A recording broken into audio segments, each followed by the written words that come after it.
Окей, я всех запускаю.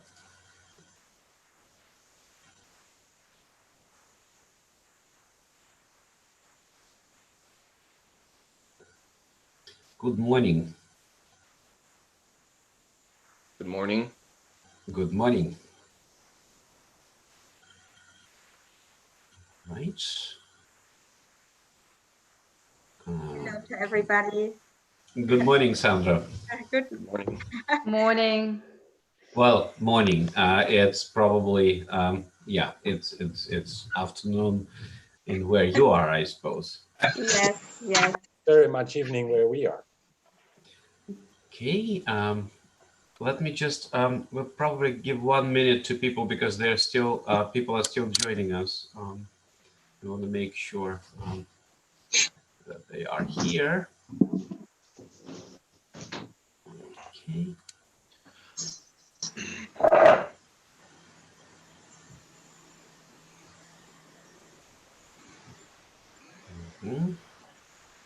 Okay.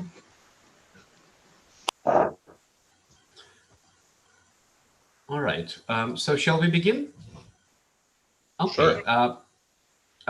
Good morning, everyone. Good afternoon, good evening, wherever you are, and whatever time of the day it is in your part of the world. Welcome to the 6th panel of our conference, which is called Trade and Commerce in and After the Cold War.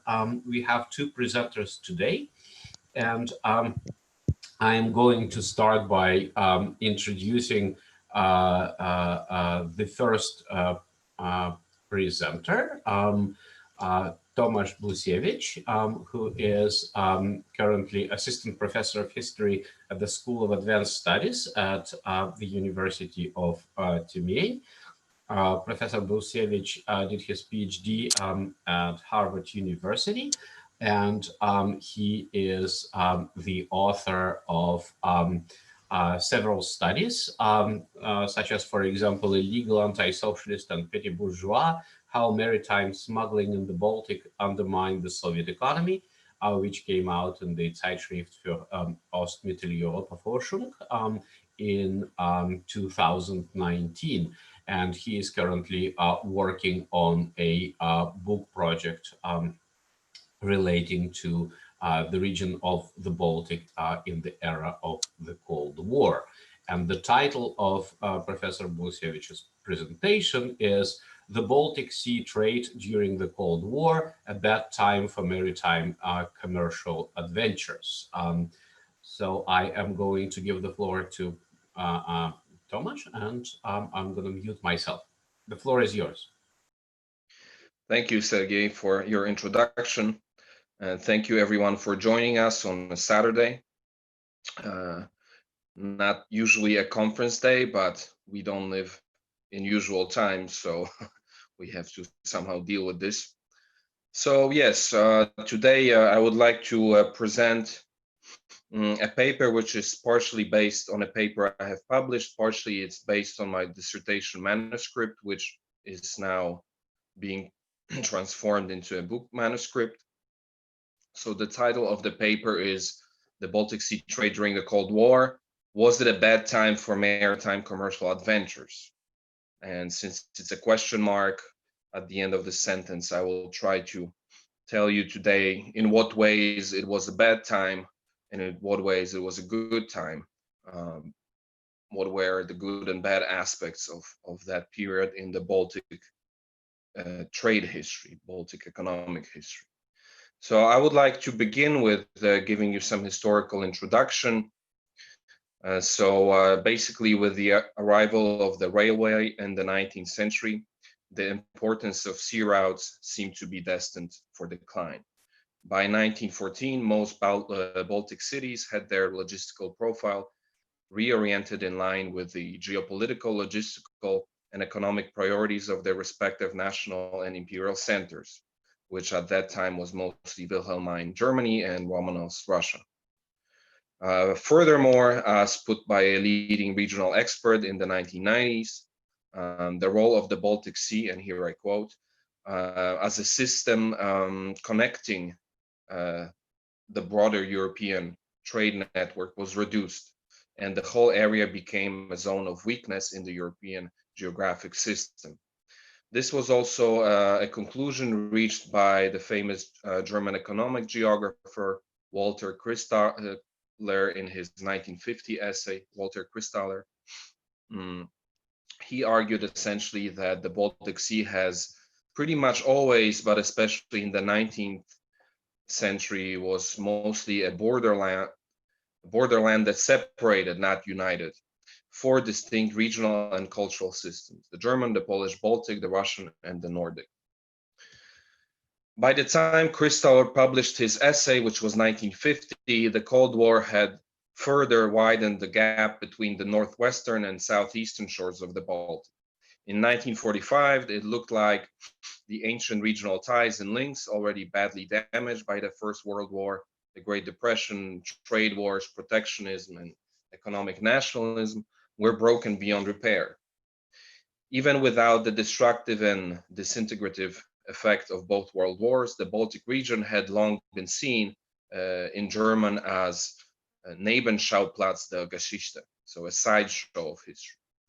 So following the disruption and destruction of the first half of the 20th century, then came the Cold War, and the politicians who lowered the Iron Curtain on the European continent, not only southward to Trieste, but also north of Szczecin in Poland now, proceeded to erect all kinds of tangible and intangible barriers that further disintegrated what had once been a common market, even if those ties had already been more fragile at the beginning of the 20th century than in the golden days of the Hanseatic League. So I argue that essentially, just following what the literature says, by the 1950s, the Baltic's role as a shared marketplace reached a historic nadir. In the post-war period, the Baltic remained a backwater of world history to some extent, but due to the intensifying Cold War standoff, it had unexpectedly assumed a new significance. It turned into a shadow zone of superpower confrontation. Amidst the fog of war and the smokescreen of maneuvers, low-profile economic exchange at grassroots level could hardly be spotted by contemporary observers. This was also due to the simple fact that these exchanges were not meant to be seen because they were either illegal or underground.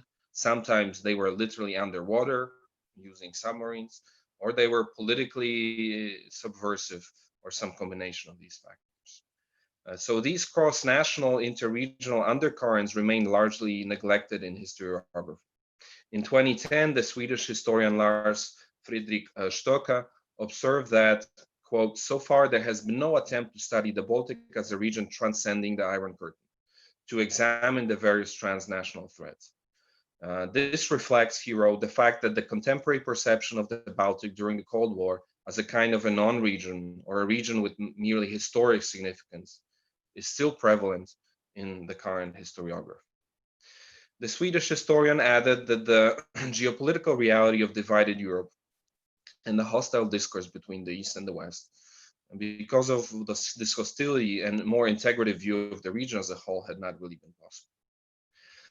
So as I will show you today in my presentation, and as I explained in my paper, links between non-state and non-corporate actors in the Cold War were established usually on the margins of the framework of interstate relations.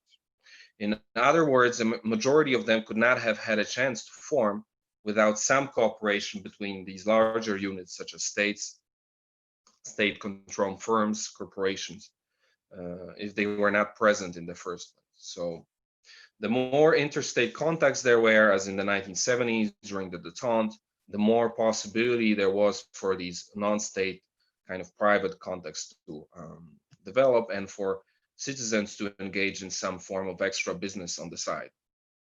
So my whole dissertation essentially is written in this perspective of seeing like a state, to paraphrase or to quote rather James Scott, right? So the state remains the main producer of records, right?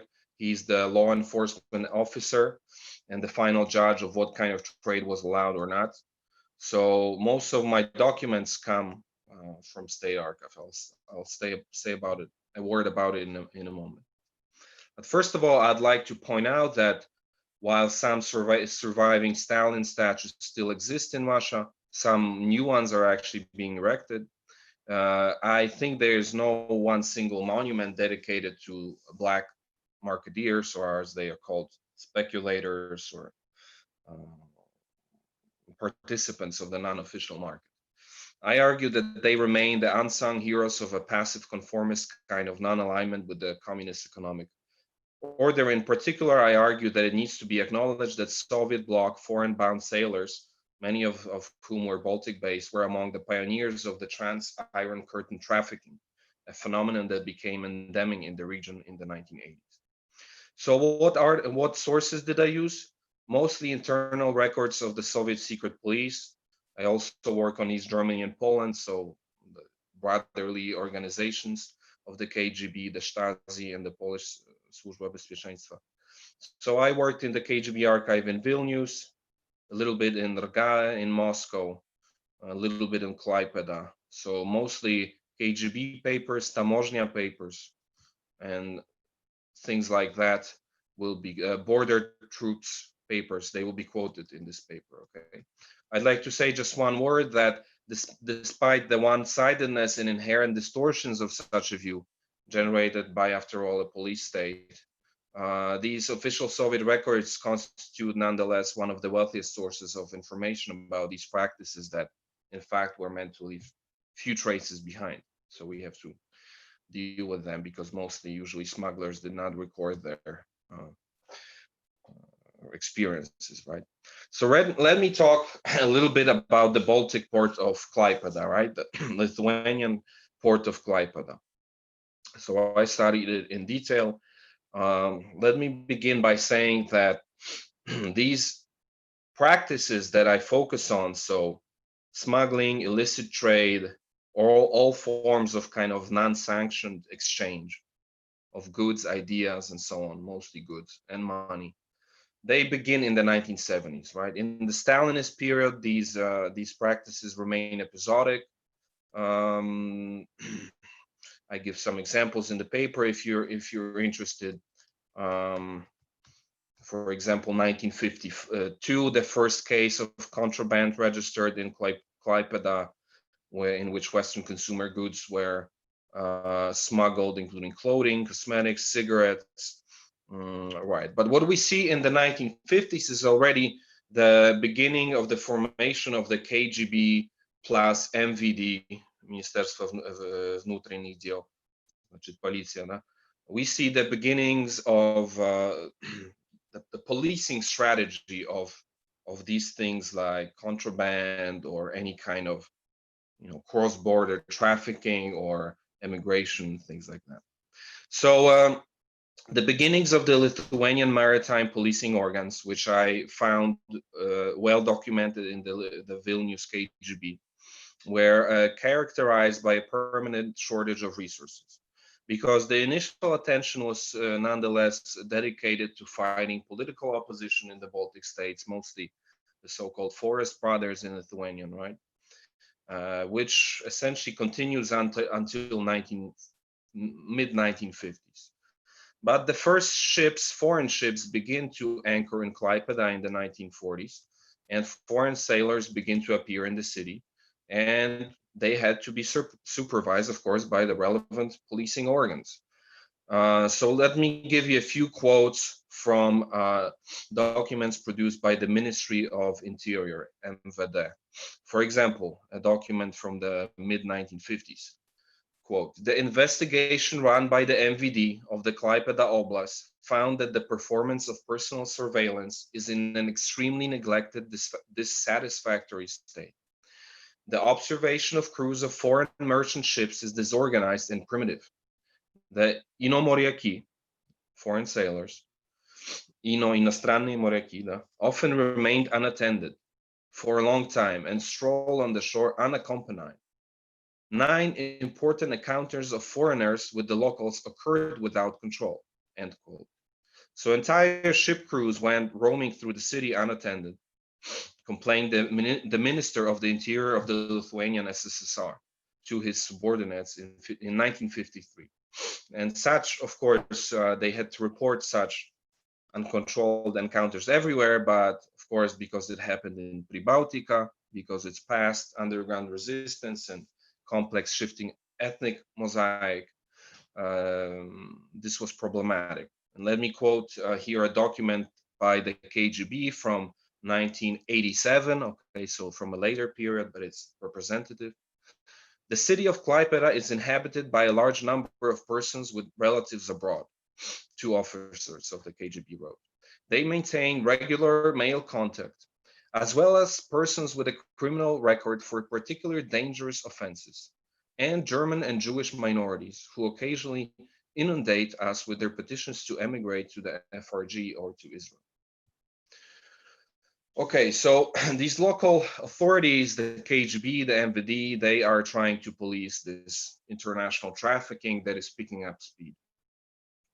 Let me quote from a paper they wrote to Moscow in 1954. In 1954, when there were 510 KGB agents working on 137 ships of the Lithuanian Baltic fleet. Agents meaning informers. So these KGB leaders, like certain Colonel Bykov, wrote to Moscow that they need more resources. They need more resources because this protection of this new Soviet soil is still inadequate. For example, they wrote that they found that there were 14 foreign sailors who they defined as worthy of operative interest, as they called it, and they were surveilled whenever they came to Klaipėda. There was a new agent, for example, a lady who was recruited. Her code name was Leningradskaya. Let me quote what the KGB wrote about her personal characteristics. She possessed a large circle of friends among the foreign-bound sailors and can be characterized as a lady of easy virtue. So because of that, she was considered interesting for operative purposes.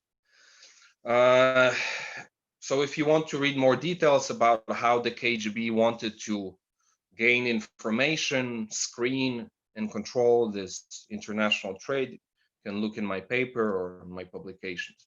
Now, let me move forward to the 1960s, and the 1960s get interesting because in 1961-62, Khrushchev starts this crusade against black markets and all kinds of informal economy activities in the Soviet Union.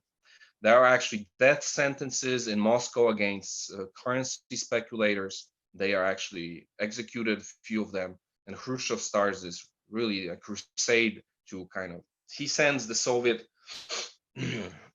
apparatus of policing and repression to really crack down on these farsovshiki and money changers and so on and so forth.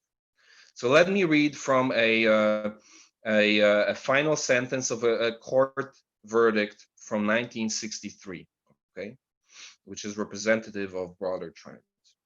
Quote, during their stay in Klaipėda's merchant port, sailors of capitalist countries violating the currency exchange laws sold foreign currency, speculated with various industrial contraband goods.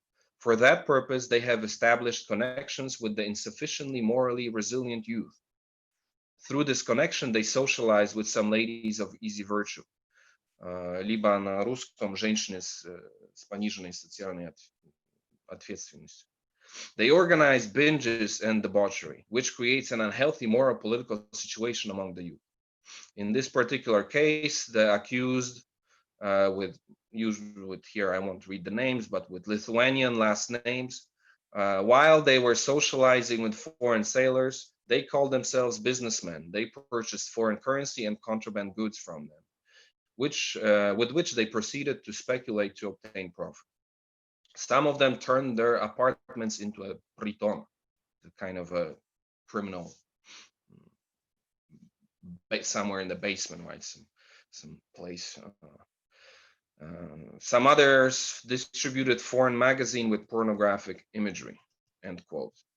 So these operations at that time were kind of ridiculously small. So just exchanging some individual items So in this period, I don't see larger sums than 100 rubles in the 60s. So a very kind of ludicrous, from a commercial point of view, operations, but still, here quote, a strict measure of penalty was applied due to the considerable amounts of foreign currency involved. And so for exchanging a few foreign goods in Klaipeda illicitly at that time, you could get up to 7 years in a penal colony and confiscation of property. So usually these were sentences of 4 to 7 years in a трудово-воспитательном лагере, so in a labor camp. In the 1960s, there are more Germans and Poles who come to Klaipeda, and they become the usual suspects in this kind of trade. And this is demonstrated by a pretty big, actually the biggest case from the 1960s that I found of a certain local youngster called Ismailov. He was a young man born in 46, and he was active on the black market scene in Klaipeda since 62, when he, I quote, he established a criminal connection with foreign sailors visiting the port city of Klaipeda, with whom he has been systematically trading nylon jackets, shirts, other items, and then he speculated with those goods. So since 66, he worked as a valutchik, so a currency speculator. He had been caught many times, and he was profilaktirovan, so he was kind of warned not to do it again. But he couldn't be jailed because he was still underage at that time. A very frequent crime scene was the Palanga Cafe, which was frequented by the Swedes very often. So in 67, Ismailov was sentenced to 6 years in prison, then changed to 4 years in labor camp. The KGB mostly blamed the Tamožня, that they не наладили контроль, that the control was lacking. Why was Ismailov's case interesting? It's interesting because we can see that Klaipeda and other Baltic cities were visited by Soviet citizens from the inside of the country. For example, by his friend from Kuibyshev, certain Marina Katkova.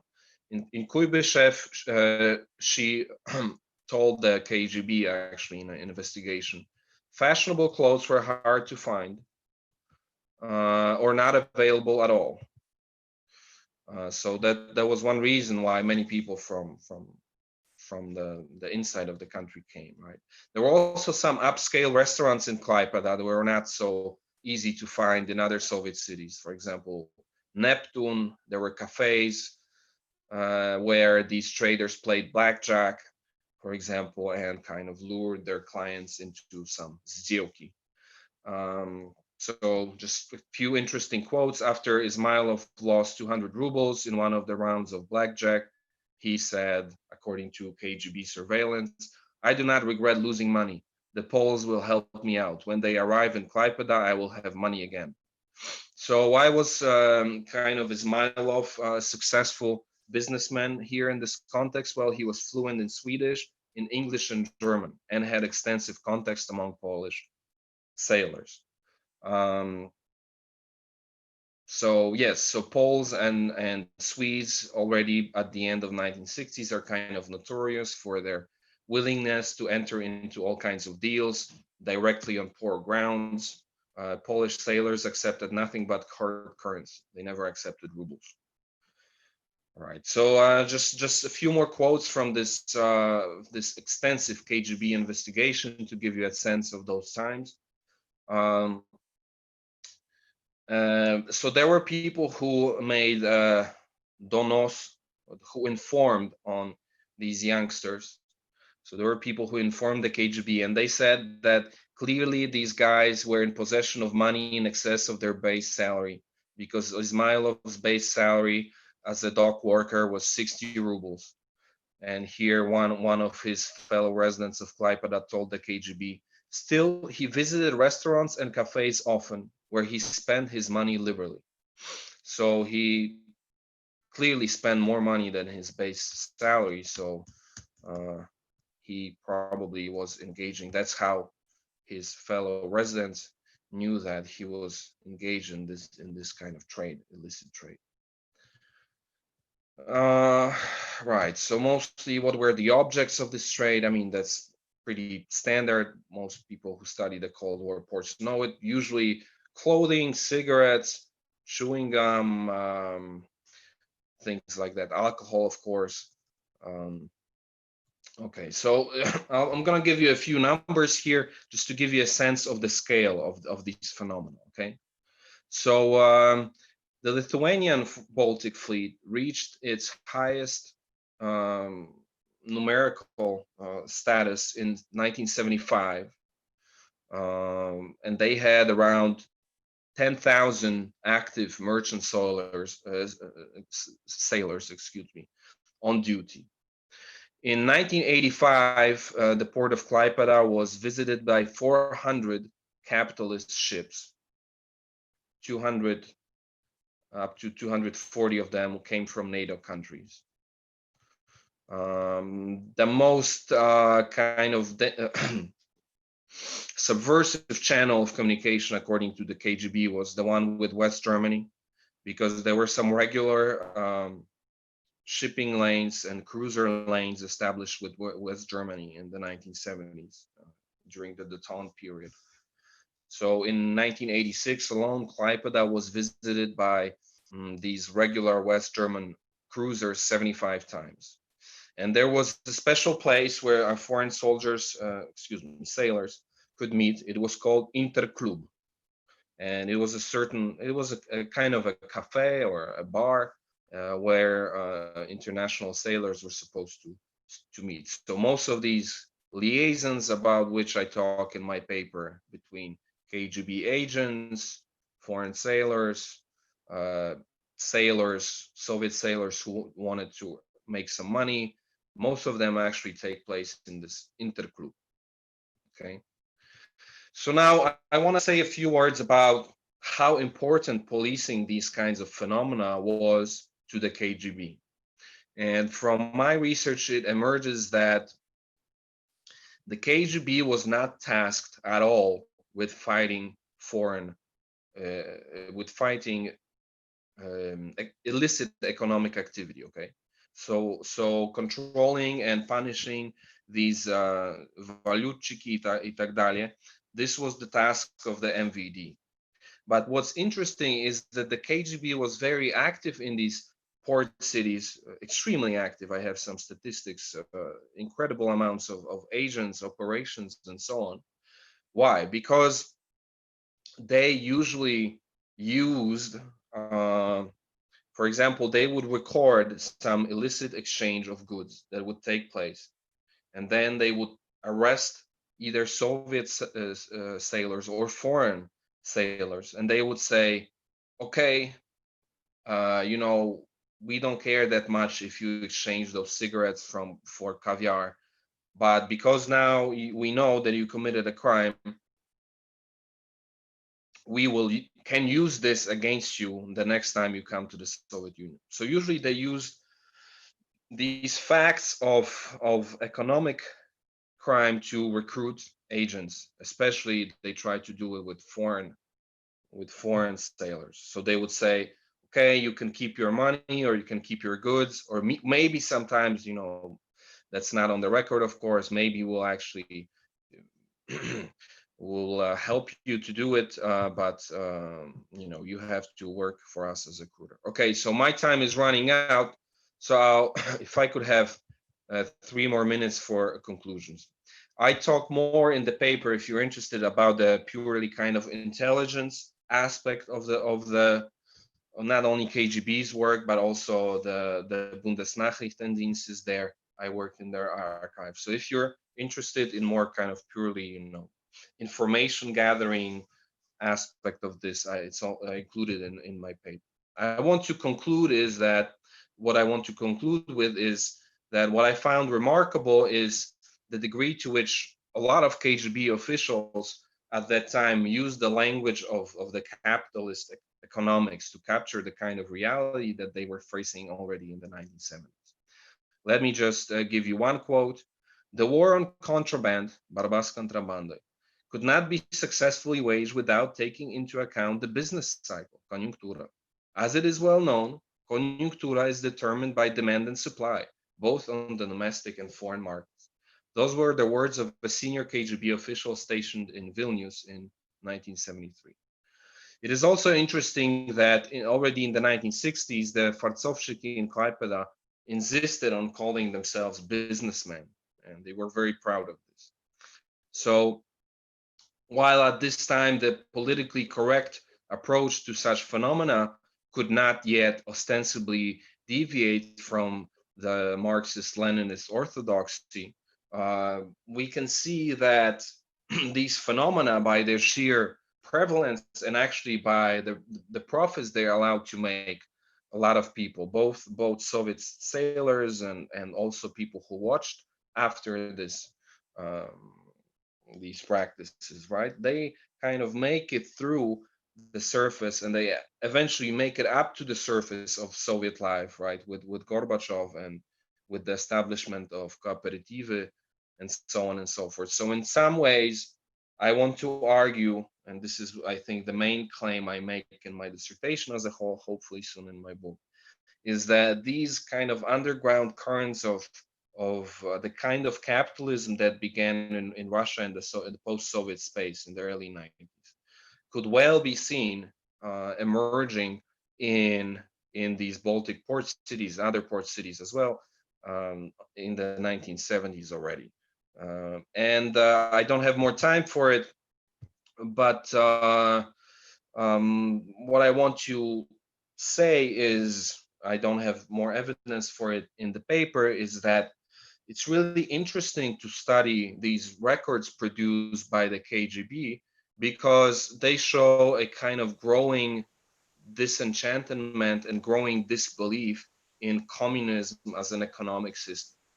Because initially we see a lot of enthusiasm and a kind of a willingness to really crack down on these people who engage in these illicit activities. But with time in the 1980s, we see sometimes actually inside KGB investigations run against officers who colluded with sailors and so on and so forth. So increasingly these organs that were meant to police these activities, I want to argue, they kind of try to benefit and profit from them as well, which in my mind, and as far as I know, is one of the key mechanisms that allows us to understand why so many in the Soviet security apparatus were actually not really interested in preserving communism as such, and actually favored switching to free market system, especially where money could be made on these international transactions in foreign trade and exchange of currency and so on and so forth. Tomasz, I'm sorry, I have to intervene and interrupt thank you for because your of time. attention. Thank you. Right, I took the liberty to say a bit more because we have just two speakers today. Thank you for your attention. Right. Well, we are at 35 minutes now, so thank you very much. And we are going to the next paper, which is by Claudia Eggart. And let me just briefly introduce Claudia, who is a German sociologist and social anthropologist who has studied in Vienna, Lisbon, Berlin, Moscow, and Budapest. In her PhD project that she is currently conducting at the University of Manchester, she explores trade routes, spatial concepts, and subjective geographies of small-scale cross-border merchants in Bishkek and Odessa. Today, she will present the research that has inspired her dissertation project, namely the rise of the post-Soviet bazaar economy in Russia and the biographical narrations of those who engaged in the so-called shuttle trading business in the early 1990s. Claudia, please, the floor is yours. Thank you very much. I will just try to open my presentation.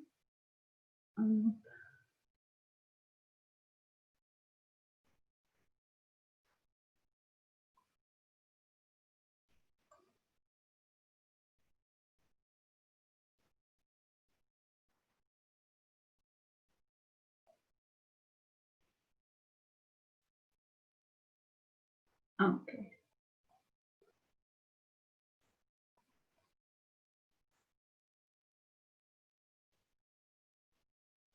Sorry, just a second.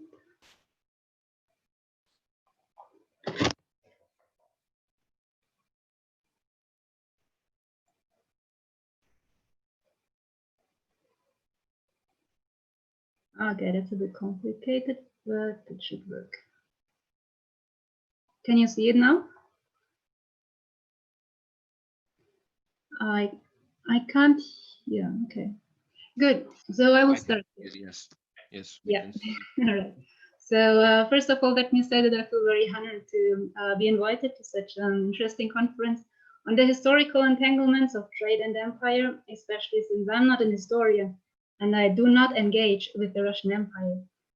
So my research focus must look like from a historian's perspective, probably rather contemporary, since the empire is long gone and even the Soviet Union has already dissolved. Today I will talk about something that I call shame and gain emotional struggles in the biographies of female traders in post-Soviet Russia. And in response to Tomasz, who just said that he missed the memorial for the Baltic traders, and the statue that you can see on the picture is actually one that represents the shuttle traders from the 1990s in Russia. And this is not the only one that I found, which is placed in Yekaterinburg, but there are several more all over Eurasia. I also would like to refer back to Marianne's question some days ago, who mentioned that trade seems to be such a male-dominated activity. So in the trade that I'm talking about today was neither practiced nor represented as a male-dominated activity, quite the contrary. Socialist small-scale cross-border traders was a strikingly gendered phenomenon, with about 80% of female participation in this period, and it were actually mostly women who shamed the local and the international image of traders from post-Soviet Russia. So what I aim at presenting today is, well, first I want to introduce some of the women who engaged in what was called shuttle or suitcase trade, or in Russian, vichelnaki, and illustrate that this commercial activity can be sort of a magnifying glass to better understand the consequences and the profound socio-economical and political transformations in post-Soviet Russia. So I will keep the contextual background rather short, because I imagine that the majority of you is rather familiar with the phenomenon that I'm talking about. And what you see, the picture you see on the slide is the Luzhniki Rynak, which some of you might have still visited yourselves. I didn't have the chance to go there anymore, but this was one of the most conspicuous places for the clash of the different social and economic moralities in the 1990s. What actually happened? What is so special about the post-Soviet market trading in Russia, and why did it become so symbolic for the system transformation? And moreover, why was it so emotionally loaded? These are the questions that I will answer in the following. So first of all, there were some ideological reasons. During state socialism, individual trade with foreign goods was forbidden and socially proscribed. But then when the Soviet Union dissolved, there was a large-scale distortion and inefficiencies in the supply system, which generated all sorts of entrepreneurial endeavors, which unfolded mostly in open air, like mushrooming open air markets all over the post-socialist space, which were kind of granaries to satisfy the rising consumer consciousness. So then there were also legal regulations that contributed to the emergence of trade in the 1990s. For instance, the travel restrictions were lifted, visa procedures were simplified, and the import taxes were largely unregulated, which altogether spurred on the cross-border mobility of goods and people, initially mostly to Poland, and later on to Turkey, Istanbul at the Lalili market, and then mostly to China, to different retail hubs. Another reason why this kind of trade emerged in the 90s were obviously also the quite devastating economic conditions where many people lost their jobs, raging unemployment, and also unpaid salaries, which had as a consequence that many, and especially women, resorted to small-scale cross-border trade as one of the few available means of subsistence. So speaking in numbers, this means that in Russia, between the early and the late 1990s, the scope of people that engaged in trading business actually increased tenfold, which numbers are hard to estimate, but figures range from 10 million in 1994 to 30 million at its peak in 1996. And these traders imported about 75% of all consumer goods. So looking at these numbers, it becomes obvious that this form of trade can be called rather mass practice, that even which was a major means of individual and society supply of goods and hard currency, with an estimated volume of $20 billion in 1998. But then shuttle trade significantly declined after the financial crisis in 1998, which has also to do with a stricter formalization of import customs and the shutdown of a lot of open-air markets. So these marketplaces were not uncontested. They did not only provide livelihoods for those who most needed it, but they were also places from where criminality, corruption, and market competition became part of everyday lives in post-socialist cities.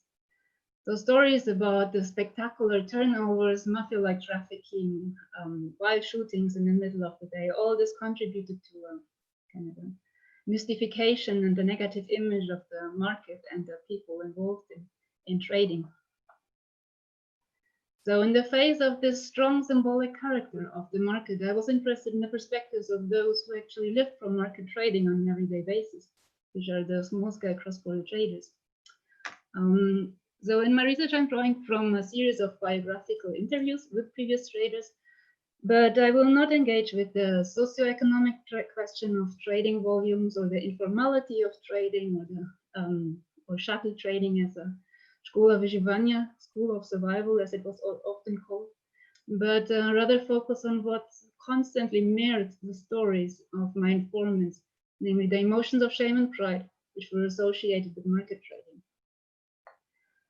The most intriguing aspect of these emotions is that the value attributed to the emotions of shame and pride differed strongly from actor to actor, and it also significantly changed over time. And the goal of my study is to understand what determined the evaluation of trade as something that was experienced as or considered as shameful or provoking pride. So what I argue is that the effective side of trading stems from the clash of reproducing and transforming socioeconomic, class, and gender moralities in post-Soviet Russia. In order to illustrate this, I will now introduce some of the informants, and with a special focus on their social mobilities, and then proceed with an analysis of these different moralities, or on the analysis that these different moralities have on the emotional side of trading. So in order to stick to the time frame, I will skip the individual narrations and go directly to the overview of the traders. I hope you can see that it is sorry. So what I did here is kind of an overview that I provide over the social mobilities, and I organized it along several stages. The first column represents the kind of social mobility that my informants underwent in the first stage of their lives, when they kind of, if they followed the footsteps of their parents, if they stayed with the social status that was represented in the status of their parents. And then in the second column, I show how basically all of the women that I talked to had lost or left their jobs and their stable positions and engaged in any sort of trade, not necessarily market trade, which was generally considered or not as highly estimated as an official employment. So this is why I indicate that they underwent a kind of downgrading of their social status. And then in the period from 1991 to 1998, the majority of my traders was quite successful, so to say, economically successful at least. So they established businesses, and they also mentioned that by then they would not be called chattel traders anymore. By then they had their own businesses and they were businesswomen or entrepreneurs. So this also came with the ability to afford quite houses, cars, private tutors for their children, and so on and so forth. So here, with the increase of with the increasing evaluation of or validity of economic capital, I indicate that the second transformation of mobilities, they had an increase in social mobilities, which is related to their successful performance from an economic position, perspective. So let's move to the three analytical pillars that I introduced in the beginning. We should start with the impact that changing economic moralities had on the emotional side of market trading. As I mentioned in the beginning, the market's negative reputation goes back to two different reasons, mainly at least. First of all, these markets were considered rather unruly and dangerous places with racketeering clans that would exercise a sort of martial law at these marketplaces, so they were considered dangerous at least. And the second reason was that peddling was perceived as speculation by many, which had an extremely negative connotation from the perspective of socialist economic moralities. And this brought on the association with market trading as something that was akin to cheating or stealing, or at least an act of extreme desperation. To flesh this out, I will quote some of the comments of my informants. So here's Veta. She mentions that I knew a lot of people, and when we started trading, it was so embarrassing. We were hiding under the counters. I knew a lot of people, we were just hiding. In the early 90s, the attitudes towards us was speculators. And this was also how we thought about ourselves. By large, this is what we were. So Sveta's case is quite special because she was one of the few women who deliberately engaged in trading. And she wanted to trade because for her it offered a wide range of opportunities, such as traveling abroad and earning enough money to provide for a good education for her children and afford things that were generally unimaginable before. Besides also opening her own business, which was something that she had dreamed about before. The next case is a woman that I will call Nadezhda, who kept repeating that she engaged in the trading business because she simply didn't have another choice. So for her, the feeling of engaging in this trade was sort of forced by external conditions, and she against, as if it was against her will, she said that she today it feels that she has to just justify herself for what she did in the 90s. This is expressed in the following quote. Well, when I started with the business, they pointed fingers at me. Targashka, they called me, and they saw me at the market. They all pointed their fingers at me. At first, I was offended. Wasn't it obvious that I wasn't stealing but earning the money for my family? If I hadn't started working at the market, I don't know how we would have survived. It was all very difficult. My husband did not understand this. He believed that happiness was not in money. I understand, but from something you have to live, don't you? If it did not depend on money, it would be quite different. So these emotional struggles were something I quite often encountered in these biographical narrations. But on the other side, at some point, as my informants told me, those who previously pointed with fingers at the traders later asked them for advice, because more and more people decided to engage in the trading business as well. which was due to, on the one hand, obvious profitability of the business, but also the devastating economic situation in the country and the changing economic moralities where trading was not immediately associated with something that was of low status anymore. So here I have a quote on Stetter again, who says, "Then here something has changed. Apparently people's attitudes towards us have changed. It became quite obvious, maybe because they realized that they have nowhere else to dress. People suddenly approached us with respect." So being respected by the public as well as economic success for some women helped to overcome the feelings of shame and transform shame into pride. But nonetheless, the majority of my informants told me that the price was way too high for what they actually gained. And if they had a second choice, they would never go trading again. So let's go to the next section, where I engage with class consciousness, habitus, and social status.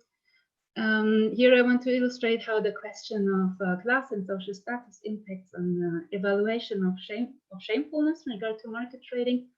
And I roughly split the group of informants in two groups. One that were those who actively associated or identified with the Chelnaki, so they would talk about Chelnaki as a sort of collective personal pronoun of us and we. And the other group would strictly distance from market traders and emphasizing that they were doing a different type of trading and they were not like them, the market traders, the Chelnaki. So one of my informant, Anna, was the one who most rigorously rejected the term Chelnaki to be applied to her trading practices, and the reasons that she mentioned were that she was trading, her type of trading was much more professional. She was not going to the market, and it was generally impossible for somebody with her social status to engage in market trading. So she would say, well, how to say this? These shuttle traders, I have never been a shuttle trader. It's just that somehow among people with higher education, it was considered embarrassing. It is a shame to stand at the market to sell something. It was just the ultimate disgrace. That is, people didn't do this. So her type of trading was to travel to the Emirates and import luxurious textiles and garments. And she would then sell them in smaller boutiques or on a commission basis.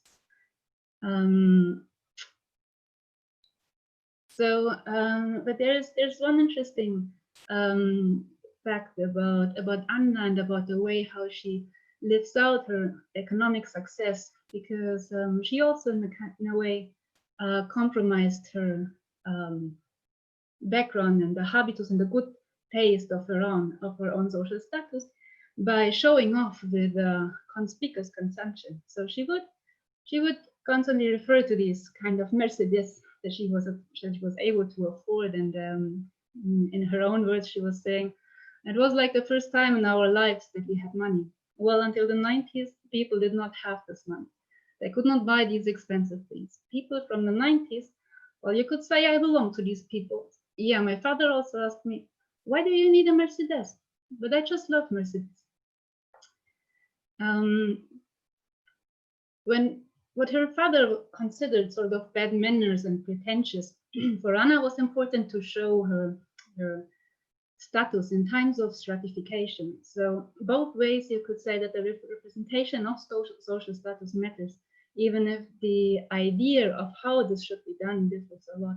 So this is somehow related to what the Hungarian sociologist Cellini called intra-class conflict, which was quite representative for the stratification process in various post-socialist countries. So for the sake of the limited time frame, I cannot show many more examples of how social status impacted on the emotional side of trading, but if you're interested, I invite you to just have a look at the paper as well, where I elaborate on this much more. Now I will move on to the gender-specific dimension of shuttle trading, and here, this is the last section, where I want to reflect on what determined the experience of shame and pride of market trading. So Often, in addition to the negative public attitude towards market traders, women who engaged in trading also didn't experience much support from their partners or families. So here I would like to read out a longer dialogue between one of my informants and myself, where I asked her, "You said that your husband called you a speculator. What actually does this mean?" Answer: "He believed that he had a negative attitude. Therefore, probably this was why our relationship dissolved. I knew that we needed to make money. I needed to provide my children with clothes and shoes so that they were all fed, so that they always went to school in good clothes. And did he understand about the changes that were going on?" Exactly, he didn't. He opened the fridge, and the fridge there was sausage and meat was in the freezer, everything.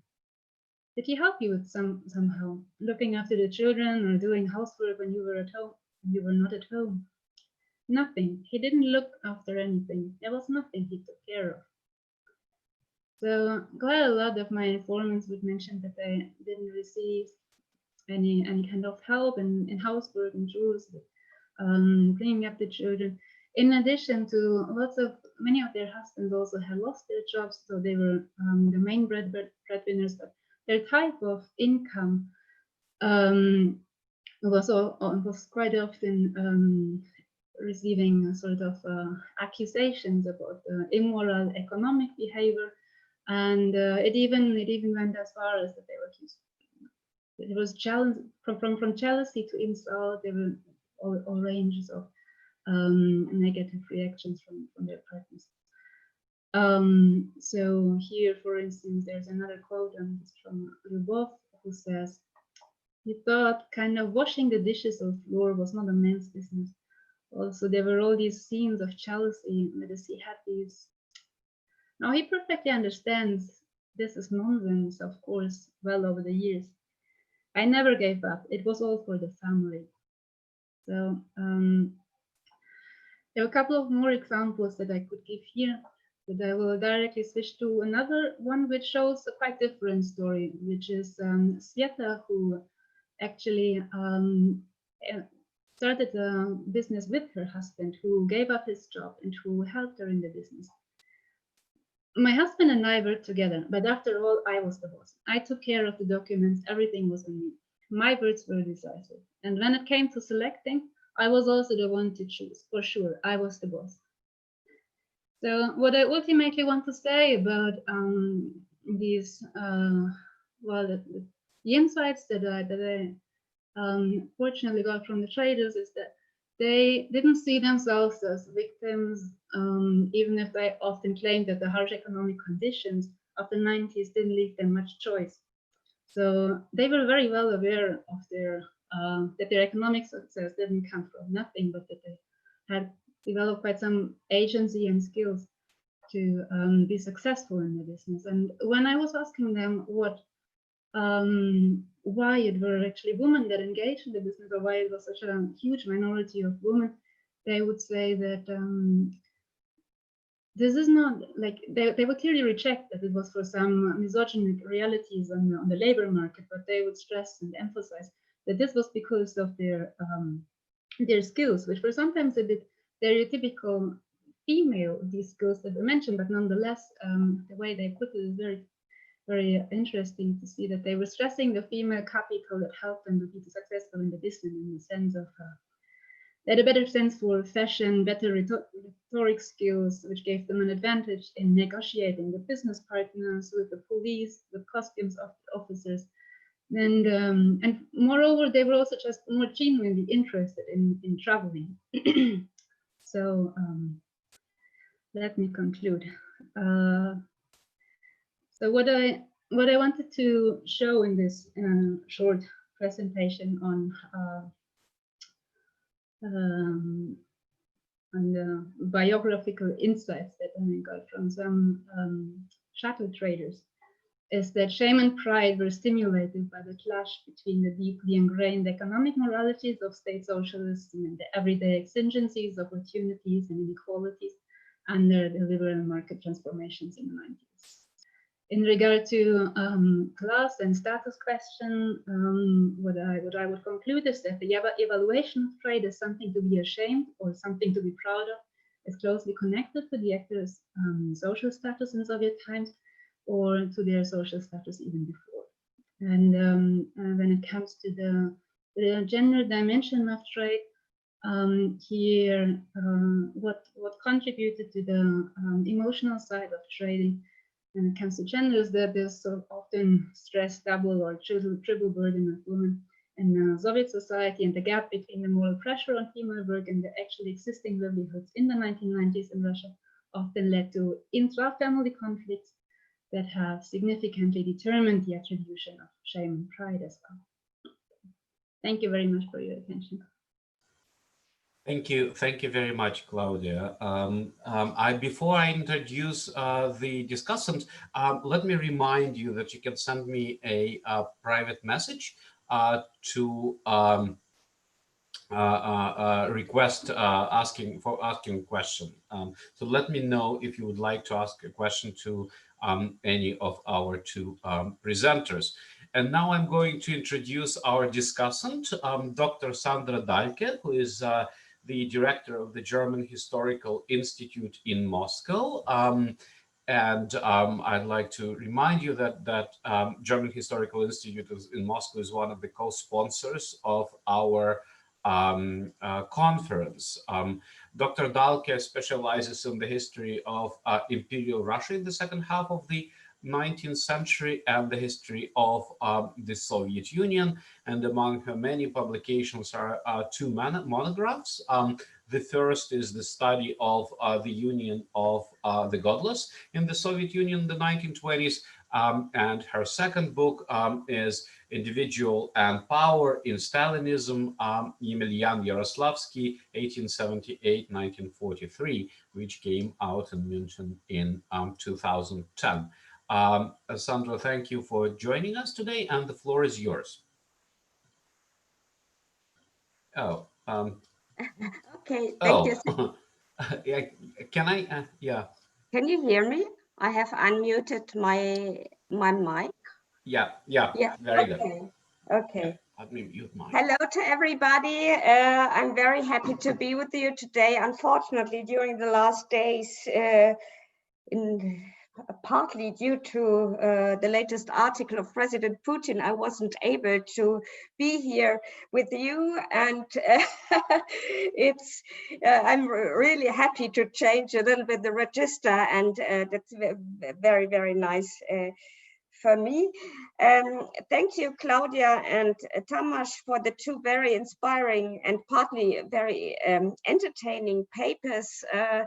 Some lives have been clearly been more interesting than ours, and I personally didn't know that wigs were in so high demand in the Soviet Union.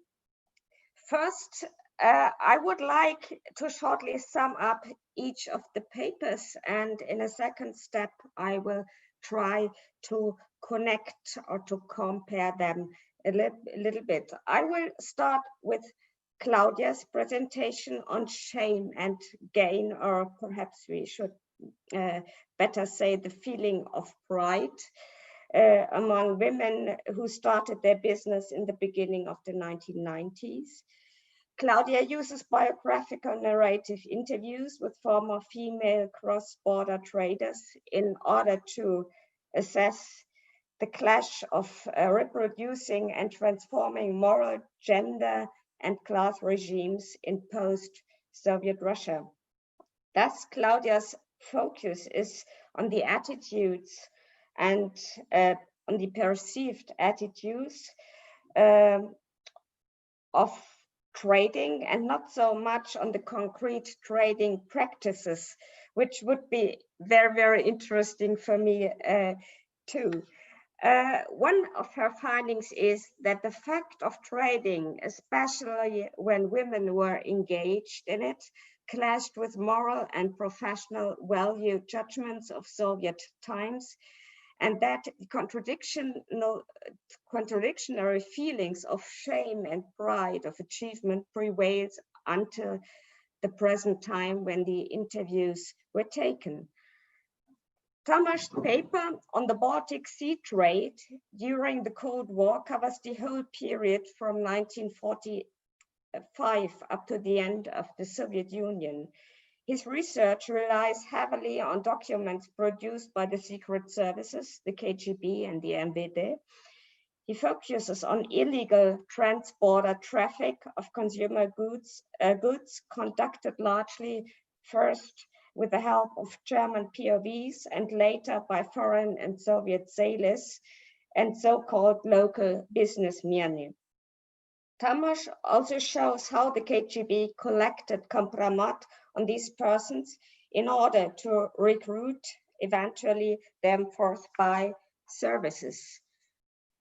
At the end of his paper, Tomasz argues, and that's interesting, I think we have to discuss this in our discussion, that there's probably a continuity between the Soviet underground economy in the port cities and the genesis of violent entrepreneurship in Russia after 1991.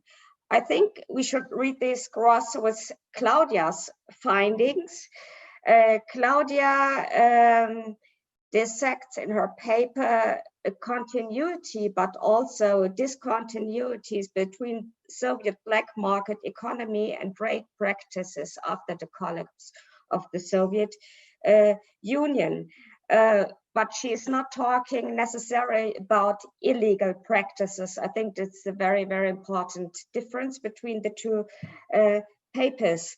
But since the panel is entitled Trade and Empire, Claudia just told us that she's not so much focusing on empire, but nevertheless, I would like to encourage our panelists to elaborate more concretely on the notion of empire. First, I'm thinking about the issue of ethnicity. Tomasz touched upon the multi-ethnic space of Klaipėda's port region and on different layers of loyalty connected with different ethnic groups.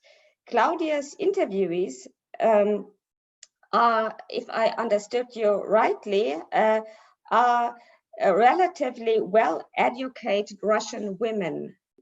That means that there's no much ethnic diversity in it. Perhaps you can comment later on about this.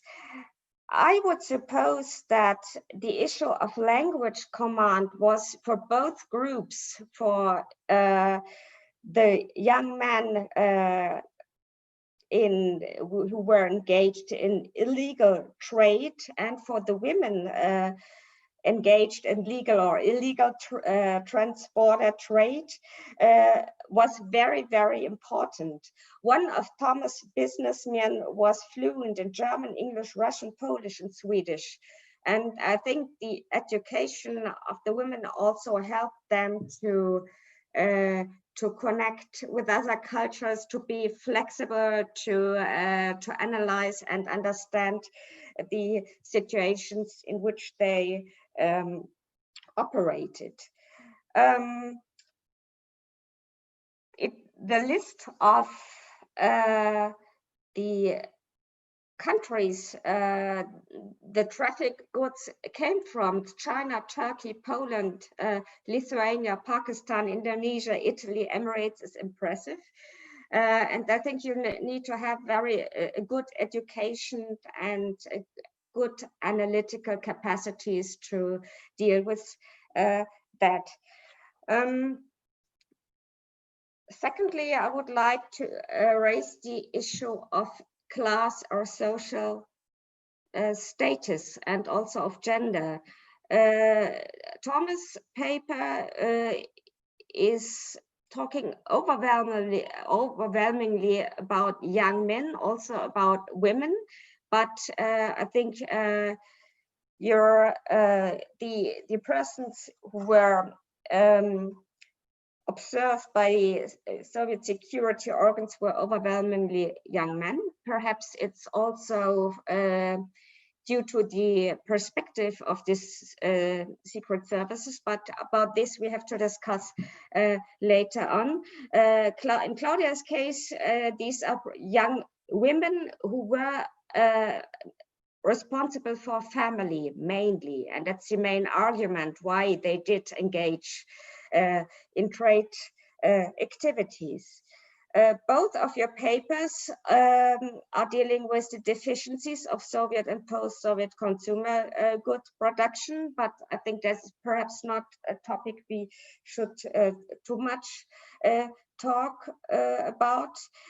And to wrap up, I would like to comment briefly on the use of sources. Thomas, you just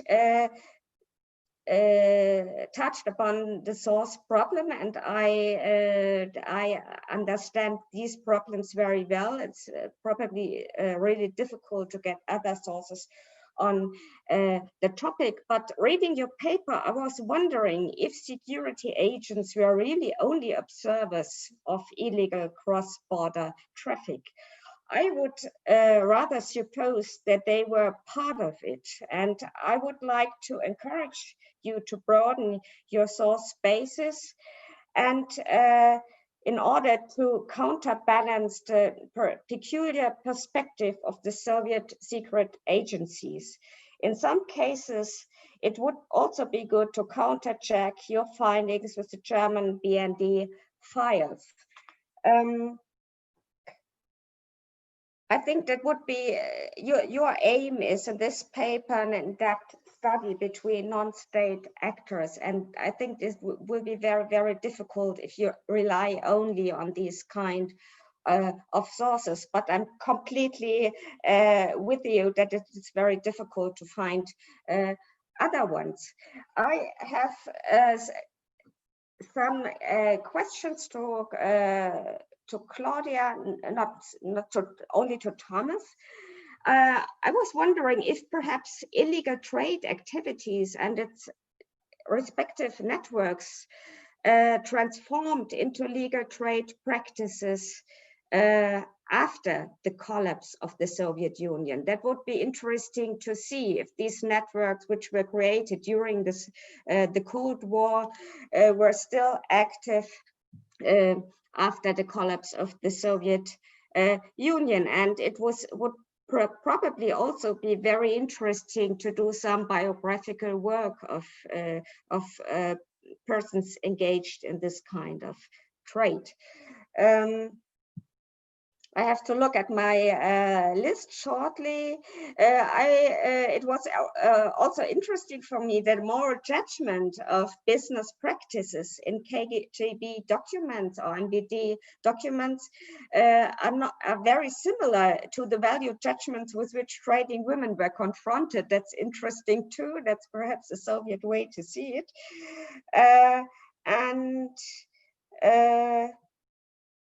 Yes, I think I'm looking on my list.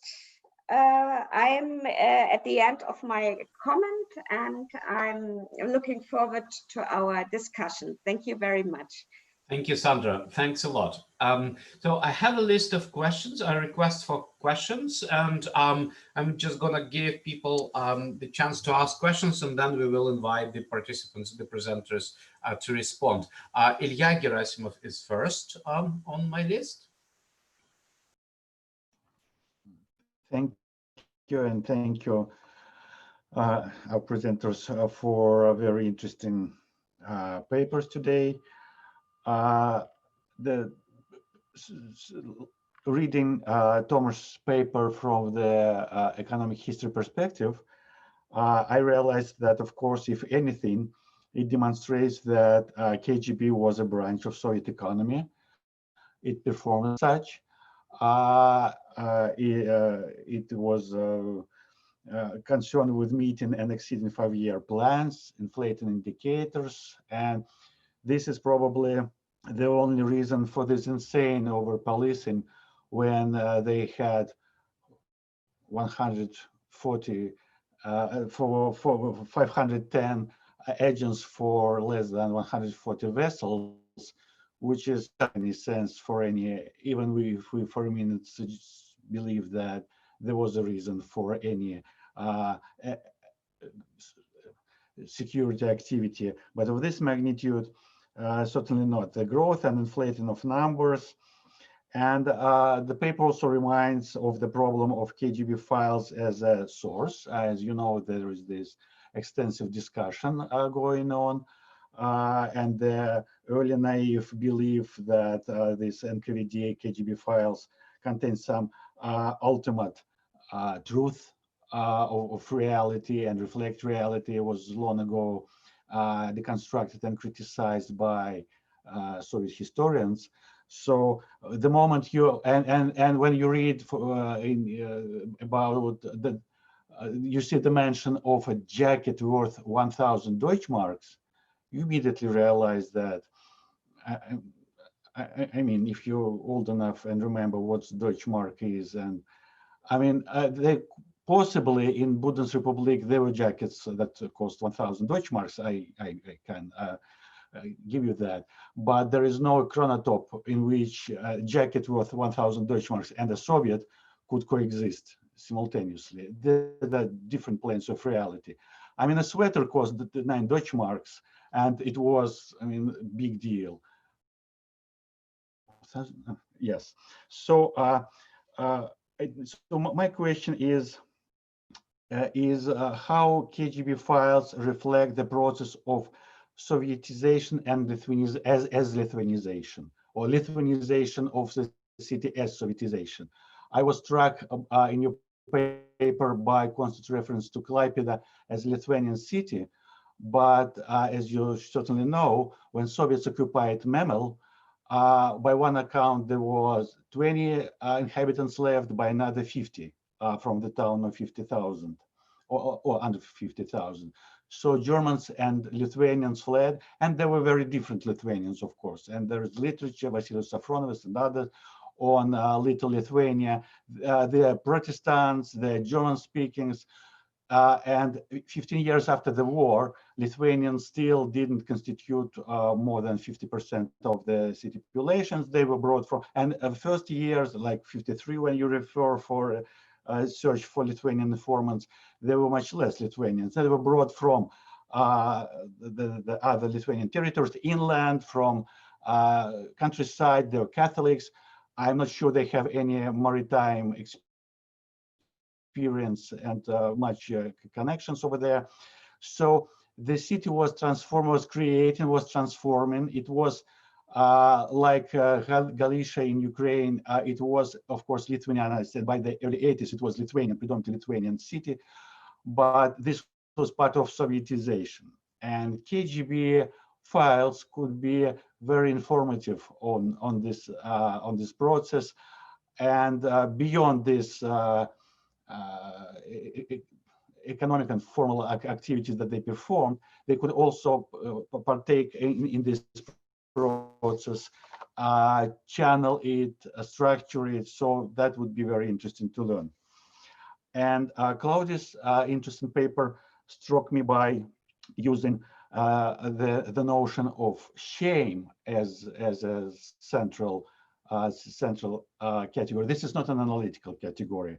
Unlike anomie, discomfort, confusion, this is a narrative, self-referential narrative, which already contains an explanatory mechanism inside, right? Because it predetermines certain way of reasoning and explanation. It suggests that there is a norm, and people conform to this norm at some point, or deemed it as you know, central to their lives, and at some point they just fell out of this norm, and hence the guilt and the shame. And I wonder what's the origin. Where is this norm? Is it the recent Soviet past? But how come then 30 million people suddenly engage in shameful activity? I mean, yes, it's a minority maybe. Then they carry this stigma, but stigma is when it's an exception, right? When according to sociological surveys and opinion polls from the late 90s, early 2000s, 21% of respondents admitted that shuttlers were in their immediate social milieu. Every fifth was related to a shuttler somehow, family, friends, or themselves. When according to other polls, 76% held positive attitude to shuttlers. I mean, how exactly this is the norm that can stigmatize someone? The high percentage of women in your paper, the figure is 85%. You cited 80%. They were women. This is very interesting and suggestive problem from economic perspective, but also arguing from your point of your analytical framework of shame. 85% of shuttlers were women, like 25 million people probably, which suggests that if Russian society was male patriarchy in terms of gender regime, that this male patriarchy somehow allowed 25 million of women to engage in shameful activity. Look at what happening nowadays in the Caucasus, for example, when certain behaviors is branded as shameful, and was the response to this from this male patriarchal society.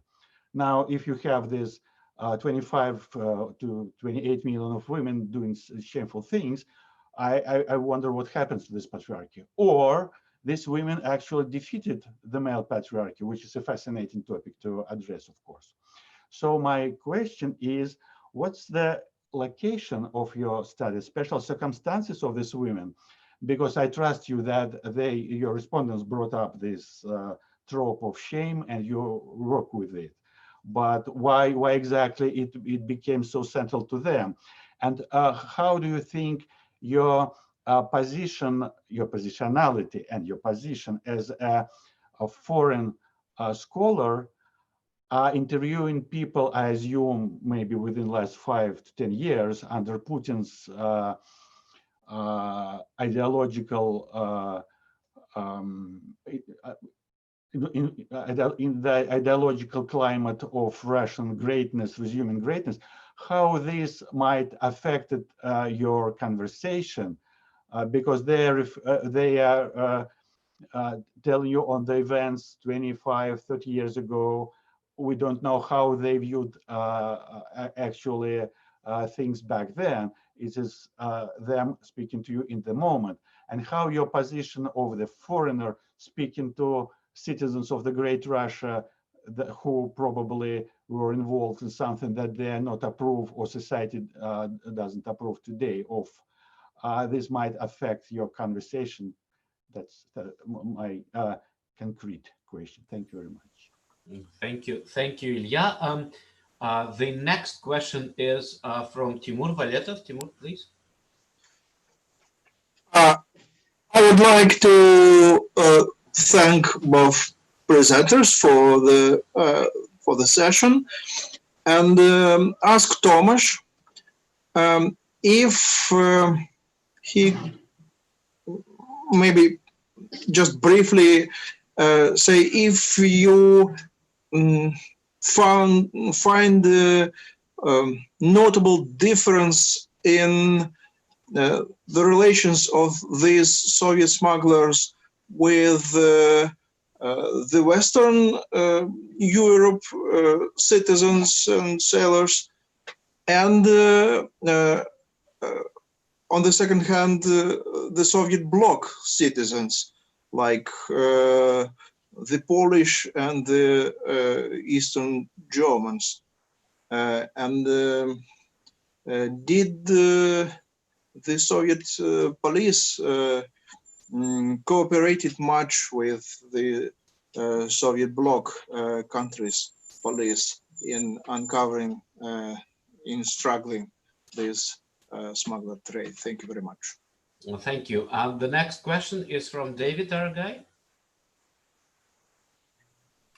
Yeah, thank you very much for the two presentations of today. I have two small questions for each of the speakers.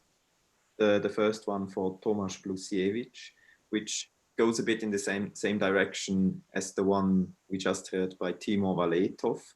I wanted to ask how geographically specific was this contraband trade and the Secret Service practice for the Baltic seaports and Klaipeda, for example, compared with other ports in the Soviet Union.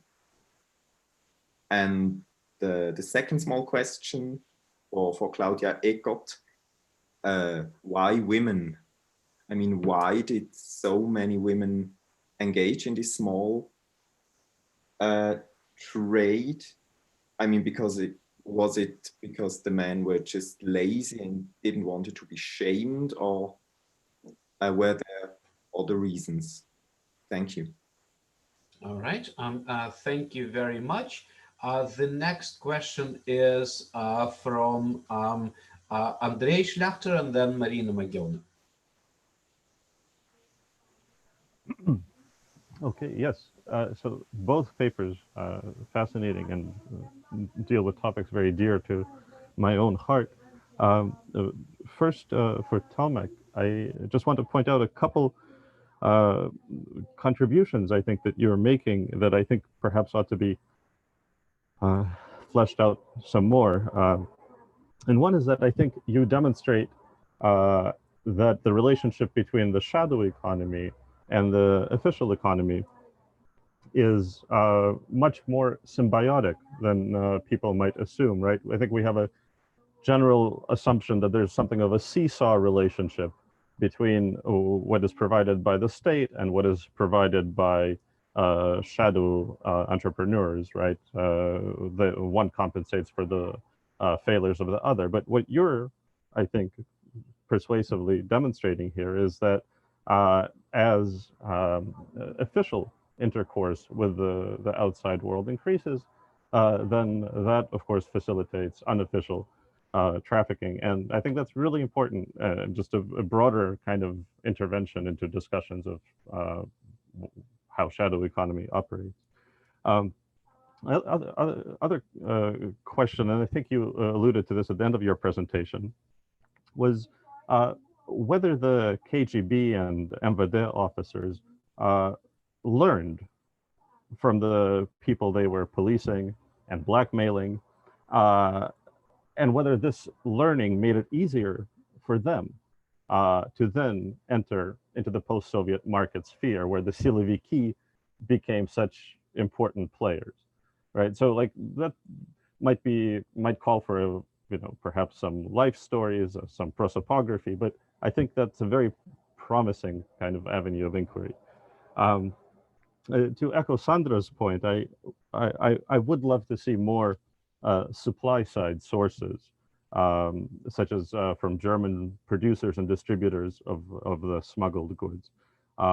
Although this, of course, presents some very serious methodological challenges, because when an activity is not a crime, it becomes suddenly harder to study, because, well, there isn't an archive and an institution devoted to the problem. So I recognize the challenge, but I think it would be really valuable.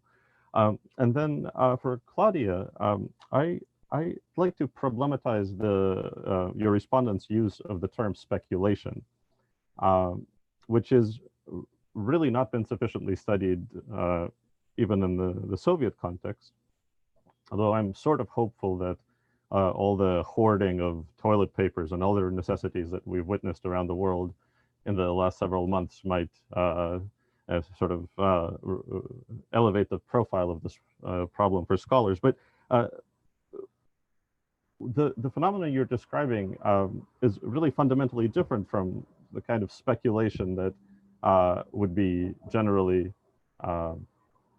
excoriated in the Soviet Union because of its cross-border nature, right? They're bringing in goods that would otherwise not be available in the country. And so I think that the speculation label is really problematic. And I mean, in a way, it testifies to the stickiness of these mental patterns of thinking, but they're really not describing speculation, right? They're describing maybe smuggling, but really foreign trade. So thank you. Okay, Marina, please. Thank you. So for Tomasz, I really liked your observations at the end of the paper that dealt with the knowledge production and reading KGB archives as producing a particular understanding of economy. And my questions somehow connected to this perspective. First of all, the idea that exchange of goods and money was policed the same way as, for example, exchange of music. We know from studies of Soviet rock that Baltic ports were very important points of such exchange. Exchange of literature, but also say exchange of especially religious literature, Protestant networks. So this was also considered as the same kind of part of this economy from the point of view of KGB. So I'm just wondering, going back maybe to Ilya's observation about KGB being part of Soviet economy and really kind of creating this language and understanding of what is part of economic exchange, which does not necessarily is recognized by Soviet economy as such. And then I really wonder, why do you start with describing what you are doing in this paper in particular as a kind of an investigation of regional economic networks, while it's does not look like you can trace any continuation here of any pre-existing networks of exchange. You have really a generation, like a wartime generation, that is split now, that you have immigrant communities. You can kind of trace these connections, but whether this really is part of the kind of longer regional history of economic exchanges is a question, especially, I don't know if you compare this with what was going on in Odessa port, where the practices were different, who were the agents involved, and how the fact that Odessa was not like this newly integrated part of the Soviet empire, how this really influenced the structural situation, but also seeing like a state. I don't think that this is necessarily, like, this does not really imply that you analyze social dynamics looking through the eyes of the state. Seeing like a state is about having kind of stateless group or grassroots activity that act as a kind of modern socially responsible state. But I'm not sure how do you apply this seeing like a state model to your project. So these are my questions for you. And for Claudia, I also have a question about shame as an emotion and about your claims that you are studying emotions as opposed to something else, to maybe some kind of rational or more real kind of economic activity and behavior. And so I don't know, you do not really deal extensively with shame as an emotion in your paper, but perhaps the assumption is that this is something that is more authentic or more intimate or better reflects the experience of women. So please, can you say more about shame as an emotion? Because from the developing a booming field of emotional history, the conclusion that I got is that you can't really assume that this is that emotional history does not require deconstruction of narratives, right? Because we don't have direct access to emotions. We still work with narrative structures that we deconstruct in order to kind of construct the emotion.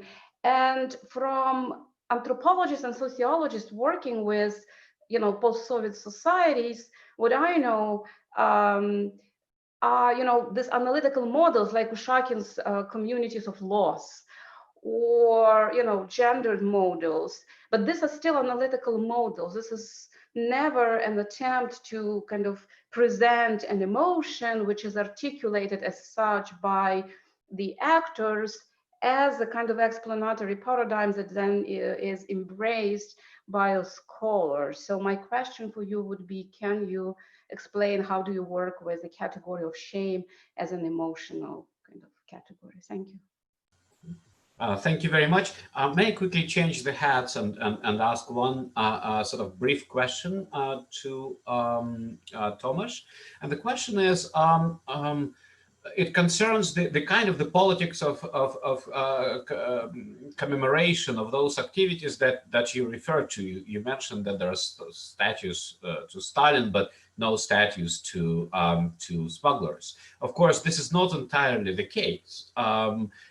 At least in a kind of a broader Russian context, there is a TV series called Fartsovshiki that, you know, whatever we think about its values as a kind of an artistic phenomenon, it does commemorate, it does kind of refer to the memory of this illegal economy, cross-border economy, as a particular kind of resource. If you travel to Vladivostok, you will see this on the main one of the main streets in Vladivostok on the Okeansky Prospect, and it's a monument to the sailor who returns from abroad. That's the official title of the monument, and you can see sort of in the way the sailor is dressed. Is that there are kind of references to the activities. He's carrying the plastic bag with some kind of imported goods, and so on and so forth. And the local museum actually mounted a couple of years ago a fascinating exhibition, the Krayevoy Museum in the Maritime region, which is called the Seafaring Time, which kind of reconstructs the material world of the late Soviet sailor, and includes a lot of references to various kinds of cross-border activities. Now, in the Far East, it's a resource that sort of feeds into regional identity. That's something that helps construct a sense of particularity, which distinguishes one from a kind of a broader, messy Soviet Russian whatever thing. I presume, and you can tell me if I am wrong, that in a kind of a post-Soviet nationalizing discourse in Lithuania, those kinds of things are sort of irrelevant because there are other ways to construct difference. And I'd be curious what you think about that. Thank you. So now I'll invite the speakers to respond, and I think we can give the speakers good 11 minutes each to respond to the questions. Tomasz, please, the floor is yours.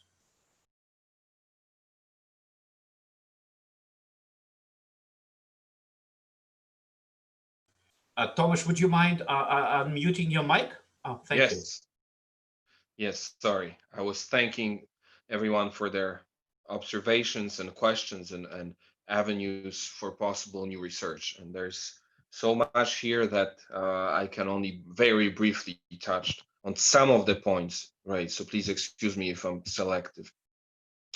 So so first starting with Sandra, you asked whether there is a continuity, Soviet, post-Soviet times, and there was also a question from someone else about this. What I can say about the sailing profession is that in this specific case, the prestige and the, shall we say, the opportunities offered by this profession, they diminish rapidly with the opening of borders and this kind of explosion of shuttle trade that Claudia talked about. So this kind of aura of exclusivity, and it's not just an aura, actually access to very rare consumer goods that the sailors had is kind of very noticeable, I would say, in the late 60s, 70s, and it begins to diminish in the 80s.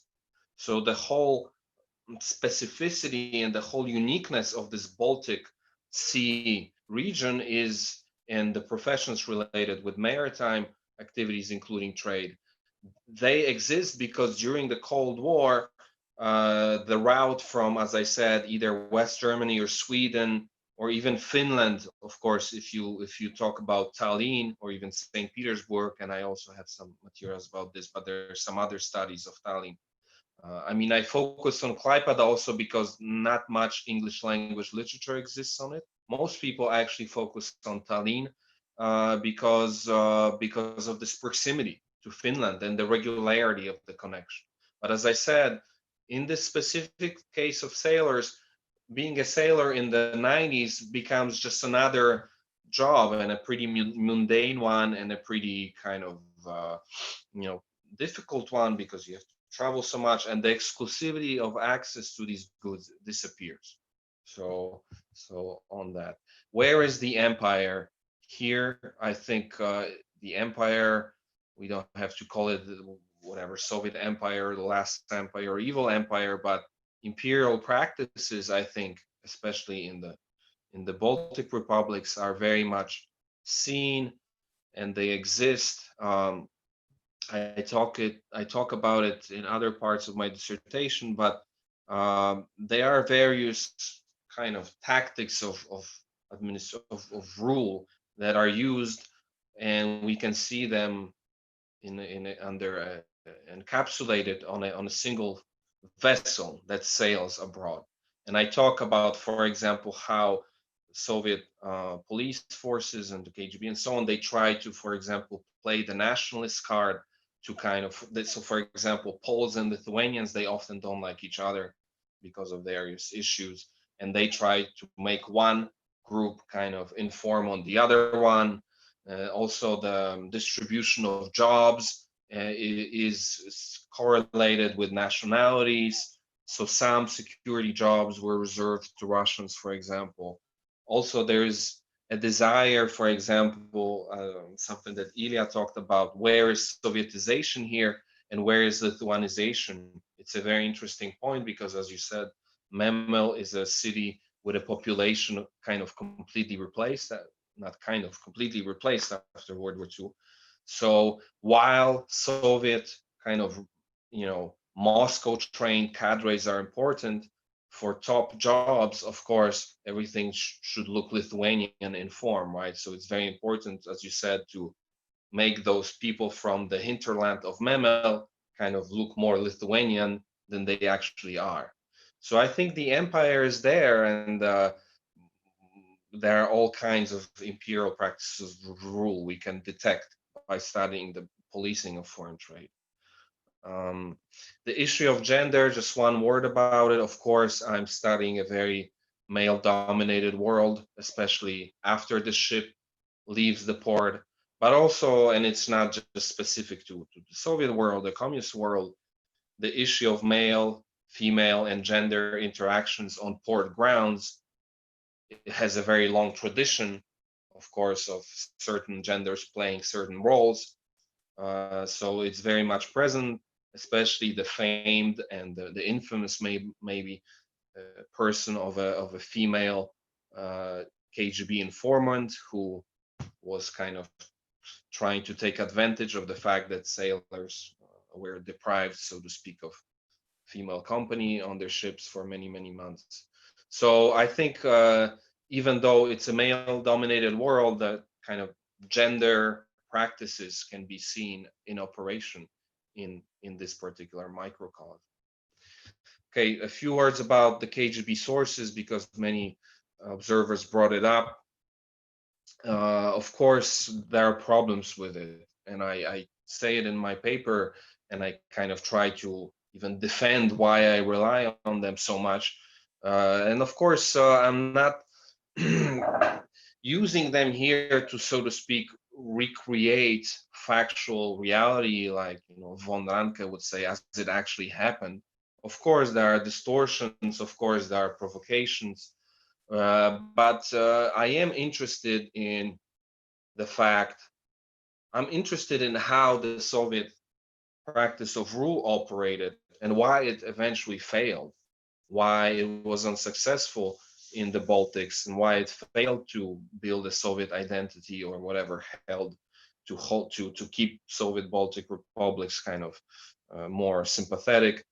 And it failed, among other things, precisely because the ideology that KGB agents brought with them was so at odds with the kind of traditions and the economic profile of these territories.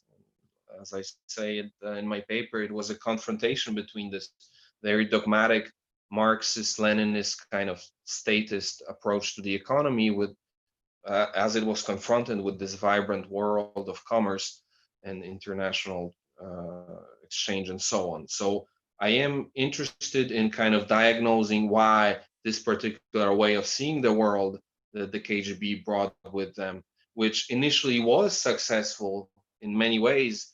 I mean, you know, Moscow's policy of taking control of these areas was successful initially to a large extent, and no observers in the 80s would think about anything like Baltic independence, right? So, but there are these underground currents that I think subvert the kind of ideological basis of why they subvert the ideological core, and they corrupt many officers, I think, on a personal level. They become very disenchanted with this, with the instructions they get from Moscow and what they see on the ground. So yes, I use these sources not so much to say this is how it exactly happened, and that sweater costs $10, the other one 1,000 Deutsche Marks, but it's more about a certain way of seeing the world that we can see through these sources. If I can have maybe 4 more minutes. Soviet bloc. The question. 2 minutes. I want to be fair to the other. Okay. Yes. So yes, the KGB cooperated with the Stasi and the Polish security services. They do cooperate with them, and there's this kind of bloc versus bloc. So NATO versus the Warsaw Pact. So yes, there are conferences of all the, for example, KGB officers and the Tamozhnias of the Soviet bloc, and they kind of, you know, they do cooperate. So they do pay more attention to a West German sailor than to an East German sailor. And there were various things that a West German sailor was not allowed to do in Memel or Klaipeda. He was not allowed to kind of go unattended, and East German was allowed. Andrei's questions, maybe since we know each other personally, I'll reply to them later, so I have no time. Trade in goods versus smuggling ideological materials. Oh yes, a question from Marina. I just didn't include in my paper, but the KGB was probably, they were tasked, or their higher priority was actually uncovering both religious materials and uncovering these rock albums or whatever, so the cultural goods. Very much so, it was called ideologicznie wredna kontrabanda, and it was seen as kind of more potentially even, it was supposed to be policed more rigorously than the trade in, I don't know, wigs or socks. Okay, maybe just one last comment. Politics of commemoration. Sergey, yes, I have to update my view on this, because in recent years we see more and more of kind of memoirs coming out. Farsovщики, you said the movie, so I should probably be more kind of attentive. I'm not the only one who pays attention to those people, and those Farsovщики, they do turn into kind of cult figure.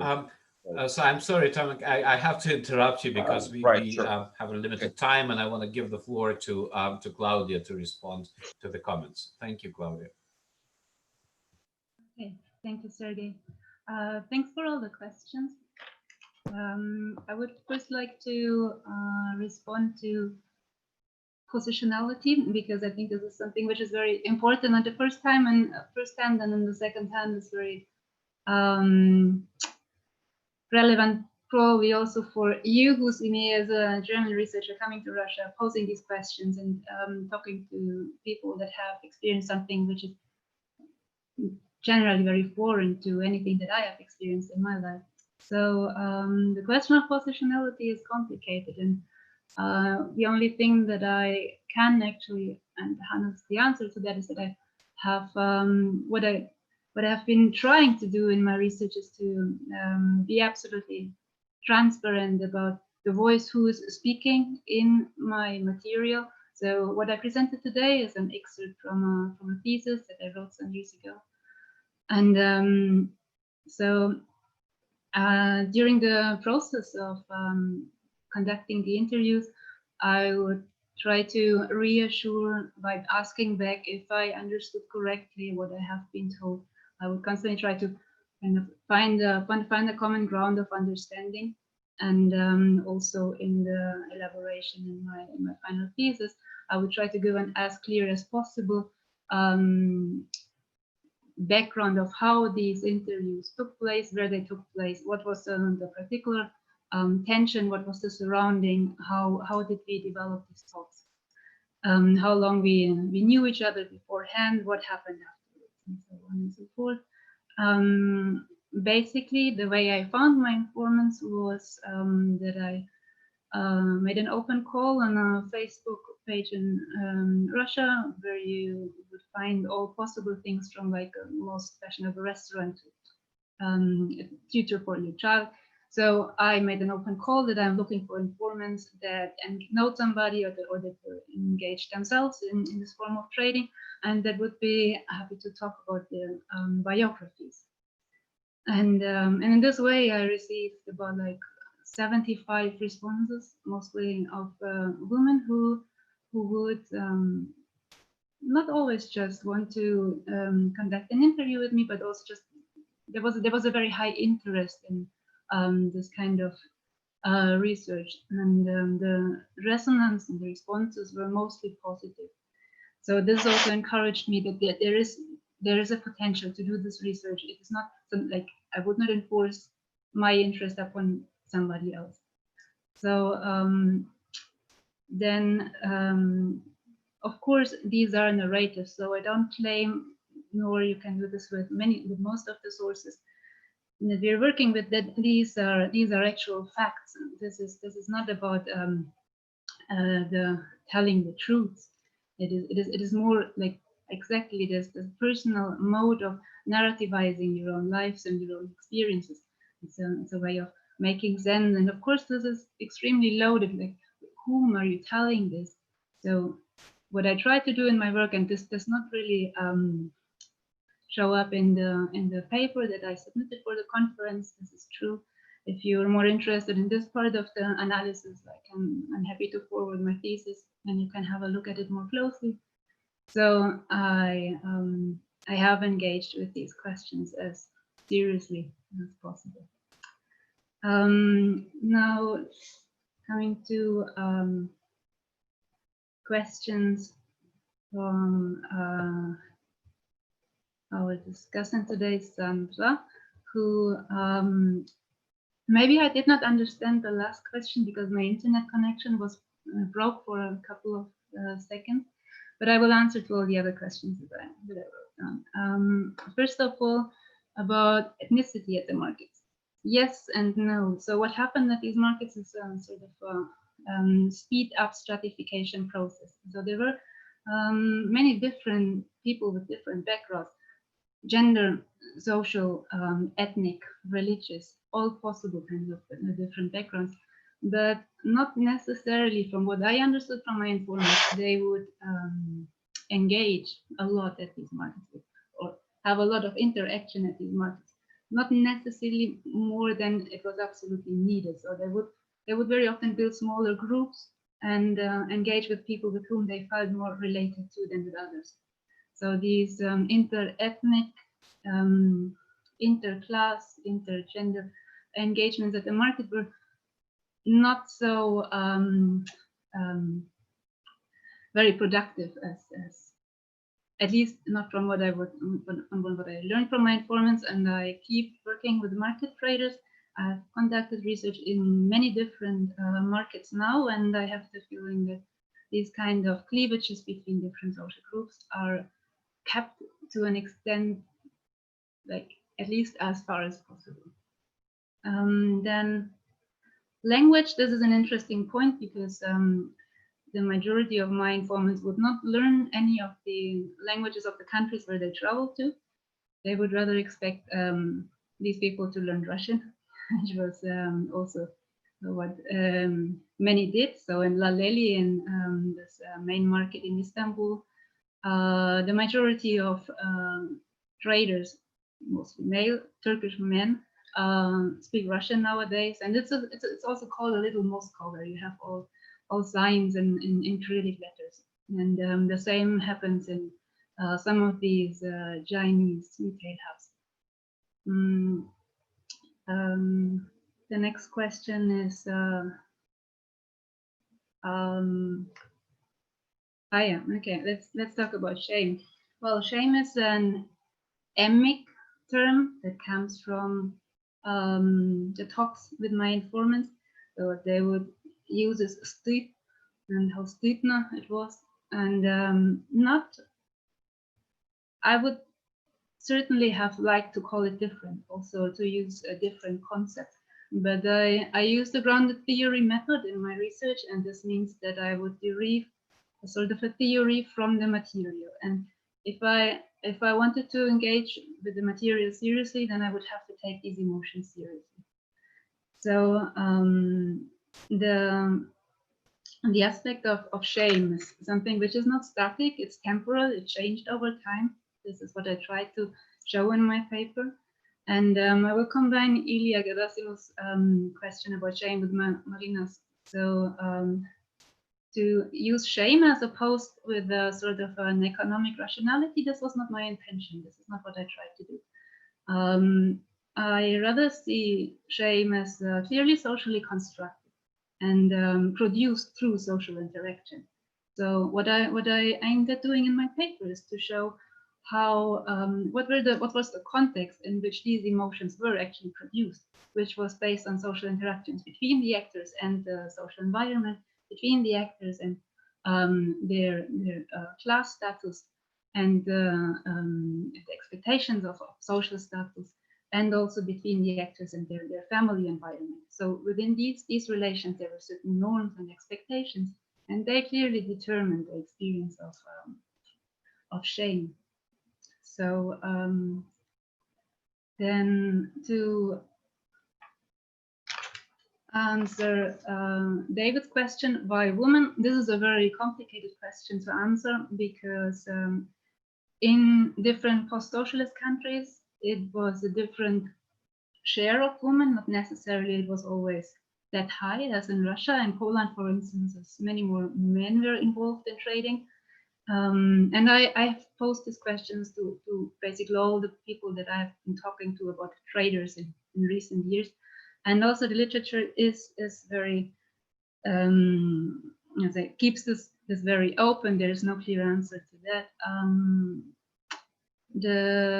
It is generally assumed, or a more general opinion on why it were mostly women, is that